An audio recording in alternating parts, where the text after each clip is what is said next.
Bonjour à tous et bienvenue sur la chaîne Elios Guidance. Je vous propose la guidance sentimentale du mois de septembre. Nous allons explorer ensemble ce qui va se produire pour vous dans cette sphère-là. Alors on ira d'abord voir ce qui se passe pour vous, quel est votre état d'esprit, vos envies, vos intentions, ce qu'il est mieux de faire et ce qu'il est mieux de ne pas faire.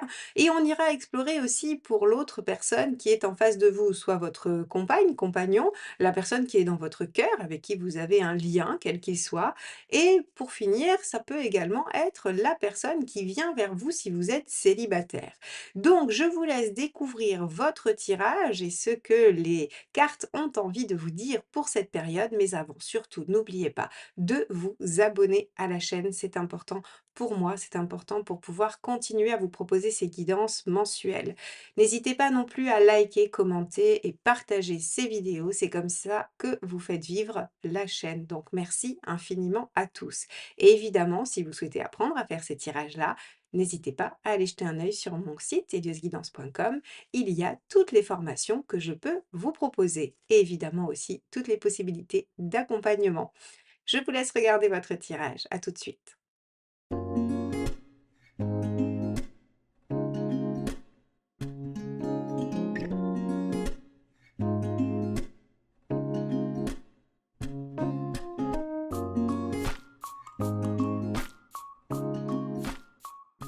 Les lions, allons voir ce que vous réserve ce mois de septembre dans la sphère sentimentale. C'est parti.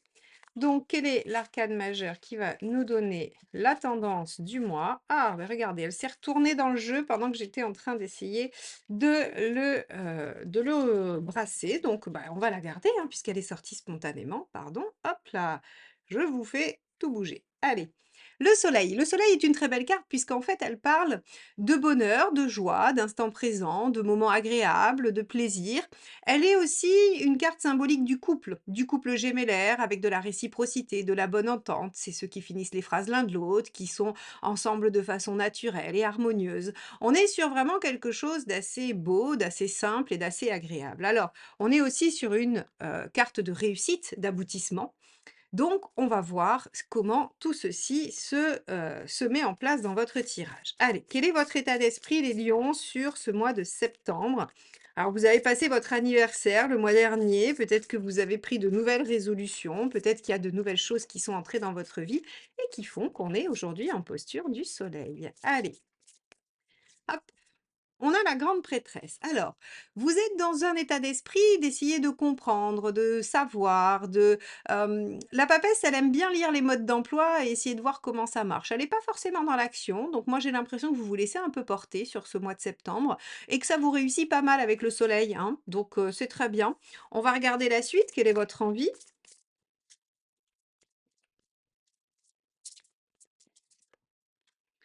La reine de Pentacle, vous avez envie de construire des choses sécurisantes. En fait, vous avez envie d'une relation dans laquelle vous vous sentez bien, vous vous sentez rassuré, vous vous sentez compris ou comprise. Avec la reine de Pentacle, en fait, si vous voulez, euh, on a envie vraiment d'aller chercher ce qui fait les fondations de quelque chose qui tient autour de soi. Donc, en fait, dans la relation, on a envie d'être en confiance, de faire confiance, on a envie euh, de provoquer chez l'autre aussi la confiance. C'est-à-dire qu'on a envie de se rendre, fiable, de se rendre sécurisant. OK, bon, c'est bien ça, c'est assez posé et c'est assez soleil finalement. C'est vrai que on est dans quelque chose où, oui, vous voulez construire. Vous voulez construire. On va regarder comment vous voulez le faire. 3 de coupe et vous voulez le faire de façon agréable, vous voulez le faire par amour, par passion. Waouh! Les lions, si vous voulez, ces 2 cartes-là, elles ont des énergies communes. C'est le plaisir, la joie, l'intensité, les moments agréables et donc effectivement, par le biais du soleil, vous avez envie de construire quelque chose de stable, de fiable, de réciproque, vraiment. Et en même temps d'enthousiasmant, c'est-à-dire que vous voulez pas construire quelque chose de plan-plan. On pourrait vouloir construire pour construire, hein, et puis juste se sentir en sécurité. Non, vous voulez construire du chouette, du beau, du exaltant. OK, bon, bah jusque-là, très bien. Qu'est-ce qui pourrait bloquer? Allez, on regarde. La justice, certaines décisions à prendre, peut-être, un équilibre à trouver, une organisation aussi, peut-être que les choses pratiques, matériels vont pouvoir bloquer un peu les choses. Alors ce qu'il y a de rassurant avec la justice, c'est que c'est pas des blocages fondamentaux, d'accord? Parce qu'avec la justice, on est vraiment sur quelque chose de très concret, matériel, incarné. On n'est pas sur des problèmes philosophiques, on n'est pas sur des problèmes de vision du monde, on n'est pas sur des problèmes de ressenti ou quoi que ce soit. On est plutôt sur vraiment concrètement, vous avez envie, de construire et de passer des bons moments. Peut-être que juste le travail vous en empêchera, que vous n'arriverez pas à mettre en place tout ce que vous souhaitez, mais on est vraiment que sur que sur de l'organisationnel, hein, ou certaines décisions éventuellement, mais en tout cas, on n'a pas une entrave, trop grave, hein, et d'ailleurs, c'est pour ça qu'on est quand même en soleil en dominante, c'est que finalement, il y a pas tant d'embûches que ça à cette, volonté que vous avez. Allez, quel est le conseil du tarot? Cavalier de coupe. Ah, bah, très bien. Bah, pour construire du 3 de coupe et du soleil, c'est-à-dire quelque chose de vivant, d'intense, d'aimant, de joyeux, eh bien, il faut laisser parler son cœur. Il faut se laisser guider par ses sentiments. Le cavalier de coupe, alors c'est pas trop représenté dans ce jeu-là, dans cette carte, mais le cavalier de coupe, à l'origine, en fait, il est sur son cheval et il tient sa coupe devant lui. Parce qu'en fait, sa coupe, ce qu'il ressent, ses émotions, ses sentiments, sont le guide. C'est-à-dire que il suit ses sentiments pour avancer et il avance avec ses sentiments, donc il les offre, il les donne, il les présente, hein, donc il communique sur ses sentiments et sur ce qu'il a envie. Donc ici, en fait, ce que le tarot vous dit, c'est que, bah, si vous voulez construire quelque chose de chouette et d'enthousiasmant, peut-être que organisationnellement, il y a des choses qui vont vous gêner, mais globalement, si vous dites les choses, si vous parlez avec votre cœur, si vous manifestez vos sentiments, eh bien, il y a quand même de très belles choses qui pourraient germer. Allons voir ce qu'on vous conseille d'éviter de faire.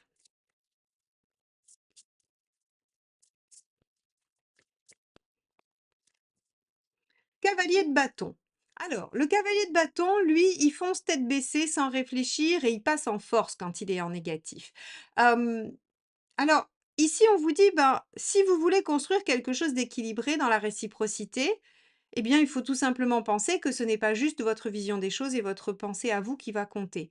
Vous êtes 2. Vous êtes 2 dans la relation ou vous serez 2 pour les célibataires, c'est-à-dire qu'il faudra prendre en compte, les particularités de la personne que vous rencontrerez et le cavalier de bâton, il vous dit: «Mais ne foncez pas tête baissée, n'y allez pas comme, en vous disant: "C'est ça et rien d'autre"». Parce que oui, le soleil, le 3 de coupe, tout ça peut faire que vous avez une certaine idée de ce qui représente pour vous le bonheur, mais laissez-vous surprendre aussi. Parlez avec votre cœur et ce cavalier de coupe, il est aussi capable d'écouter avec le cœur. Donc peut-être que vous allez trouver des choses à mi-chemin qui pourraient être intéressantes pour vous. Alors, globalement, ce que j'ai envie de vous dire, c'est que les 2 aspects négatifs, ils sont pas très puissants dans ce tirage. Évidemment, je demande au tarot de me donner une carte à cet endroit-là, donc il m'en donne une. Par contre, ce qui me semble être très puissant, c'est que votre volonté d'aller vers le plaisir, la joie, l'harmonie, la construction et la réciprocité sont bien plus puissantes et bien plus factuelles, efficaces, pardon, que, finalement les empêchements matériels et ce cavalier de bâton qui nous dit: «Bon, bah, oui, OK, il va falloir prendre en compte l'autre». Mais de fait, vous prenez l'autre en compte puisque vous aimez l'autre, puisque vous voulez construire avec l'autre. Donc, c'est juste des petites mises en garde qui, à mon avis, sont à prendre un peu moins intensément que certains autres conseils, parce que globalement, ça réussit. Il y a le soleil en carte dominante, donc ça veut dire que vous y arrivez et ça veut dire que c'est possible. Alors, on va regarder si en face, ben, on a des choses particulières, si, on a un état d'esprit qui est dans la même lignée ou si on peut avoir des résistances. On va voir aussi quels sont peut-être les leviers que le cavalier de coupe va devoir utiliser. Mais j'ai quand même l'impression qu'il y a une notion d'assez naturel dans votre côté, hein. On va regarder. Allez, quel est l'état d'esprit de la personne en face de vous, les lions? 4 de coupe. Alors, la personne en face de vous, elle a, il y a des choses positives et des choses négatives. C'est-à-dire qu'elle n'est pas complètement satisfaite. Alors, peut-être que c'est parce qu'elle n'est pas complètement satisfaite que vous décidez, vous, d'aller créer cette nouvelle ambiance. Peut-être, hein, c'est peut-être ça qui génère. Ou alors, le fait que vous alliez dans cette direction va poser quelques soucis à la personne en face de vous et ne va pas, venir complètement satisfaire. Si c'est ça, à ce moment-là, on pourrait penser effectivement que le cavalier de bâton ici, en ce qu'il ne faut pas faire, prend un peu plus d'importance. C'est-à-dire penser quand même à prendre en compte l'autre. Parce que l'autre, finalement, n'est pas dans une acceptation totale, pleine, n'est pas dans ne nage pas complètement dans le bonheur et ne se dit pas que c'est parfait, hein. Voilà, donc ça, il faut l'avoir en tête.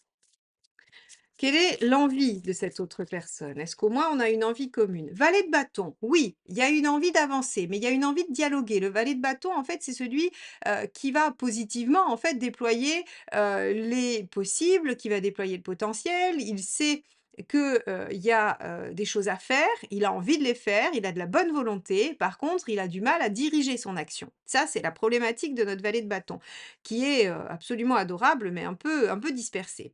Donc, on a quelqu'un en face qui n'est pas complètement satisfait, qui voudrait bien, pardon, que ça avance, mais qui finalement, n'a pas envie de suivre la direction qu'on lui donne.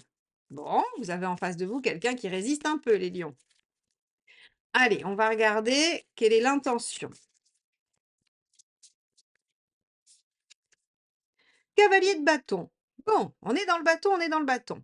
Et c'est le même, hein, d'accord? C'est-à-dire que vous, ce qu'on vous conseille pas de faire, c'est ce que l'autre a envie de faire. Donc, et pour cause. En fait, on vous le conseille pas parce que ça va faire maîtrise contre maîtrise, puissance contre puissance, et en fait, finalement, on n'avance pas parce que chacun va vouloir aller dans sa direction. Bon, alors, OK, on a quelqu'un en face qui a pas l'intention de vous rendre les choses faciles. Vous arrivez avec, votre envie, votre passion, je pense que vous aimez sincèrement la personne en face de vous et que vous vous dites que c'est la bonne personne et vous voulez construire, et en face, la personne, elle se dit: «Oui, pourquoi pas, effectivement», mais elle a une idée précise aussi de ce qu'elle veut, et donc il va peut-être juste falloir arriver à vous mettre d'accord, et en tout cas, la confrontation n'est pas la bonne solution.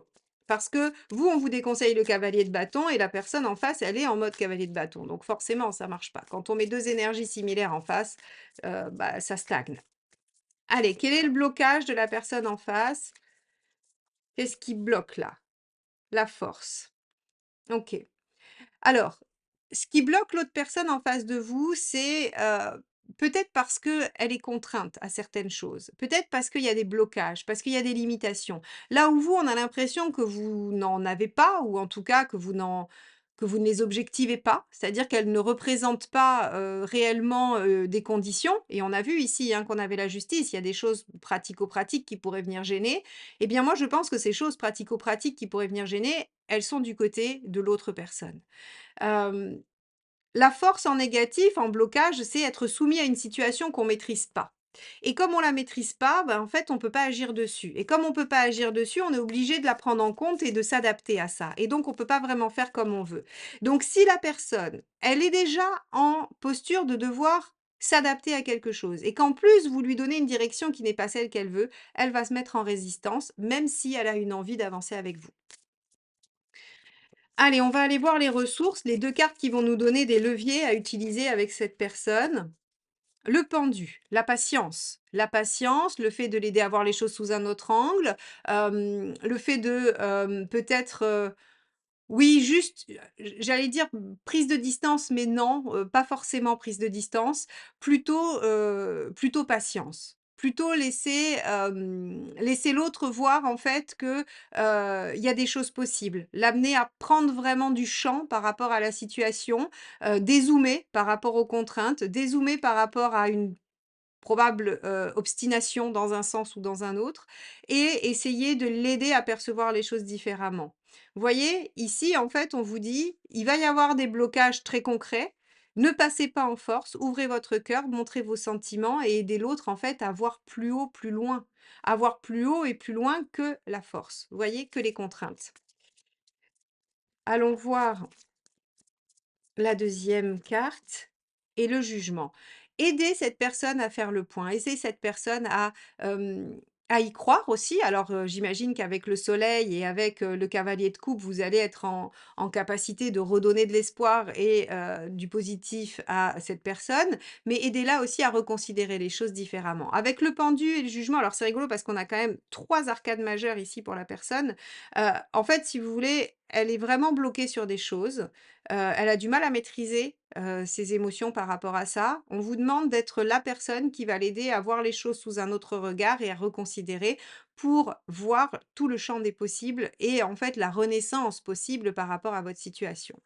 Alors, Ici, ça va vous demander d'être cette personne, ce sauveur que souvent sont les lions, hein. Le lion est protecteur, il est sauveur, il aime aider les autres, il aime être généreux. Là, on va vous demander d'être généreux avec la personne en face de vous parce que elle a dans son envie le valet de bâton. Donc, elle a envie de déployer le potentiel de votre relation, c'est pas du tout le sujet. Mais il y a des choses qui sont pas, voilà, qui vont pas et pour l'aider à, dépasser ça, il faut ouvrir votre cœur, il faut ne pas passer en force et il faut, amener la relation à un autre niveau, avec un regard sous un autre angle. Bon, on va regarder. Vous y arrivez, hein? Vous y arrivez, on a le soleil. Sinon on vous dirait pas ça. Mais on va quand même aller voir les 2 dernières cartes qui nous disent où on en est à la fin du mois de septembre. Mmh. Super! As d'épée, génial! Il y a de nouvelles idées, de nouvelles façons de faire, il y a du renouveau, il y a un nouveau départ, il y a quelque chose qui s'amorce. Super, ça c'est très chouette. Et la deuxième carte, hop là. Et la deuxième carte, donc, pour les lions, où en êtes-vous à la fin du mois dans la sphère relationnelle? La roue de fortune et vous avancez. Donc, ici, vous allez démarrer le mois dans une situation qui semble bloquée, à l'arrêt, où la personne en face de vous n'a pas l'intention de se laisser amener dans la même dynamique que vous, mais avec l'ouverture de cœur, avec la démonstration de vos sentiments, avec cette ouverture vraiment très sincère et bienveillante, et avec cette capacité que vous avez à vous faire voir les choses sous un autre angle, eh bien, vous allez réussir à amorcer quelque chose de nouveau. Vous allez, amorcer un nouveau départ. As d'épée, roue de fortune, on est vraiment sur quelque chose qui se remet en mouvement et de façon assez innovante et positive. Donc bravo les lions, vous arrivez à faire avancer les choses. C'est grâce à vous, et l'autre, en fait, aura besoin de suivre votre énergie pour pouvoir, amorcer aussi un autre point de vue et une autre page de vie. Voilà pour vous mes lions, j'espère que ce tirage vous accompagnera dans vos réflexions, qu'il vous aidera à avoir la bonne posture. N'oubliez pas de venir me raconter dans les commentaires comment vous avez amené votre partenaire à reconsidérer les choses et on se retrouve très très vite pour de nouvelles guidances. Bye bye.